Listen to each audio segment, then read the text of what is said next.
I open it up. The other piece, I roll it into a ball.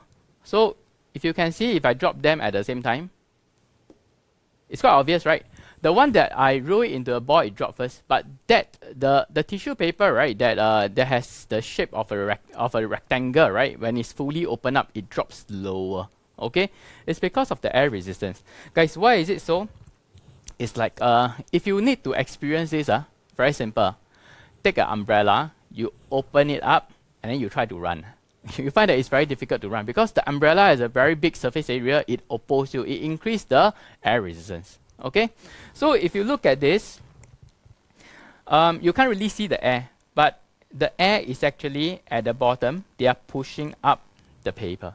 Okay, so if this piece of paper down here, it has such a big area, it has a very big area for the air to push it up. That's why it's very high resistance. But whereas for this crush ball, right, you can see that the surface area is smaller, so there's only this region where the air resistance will act.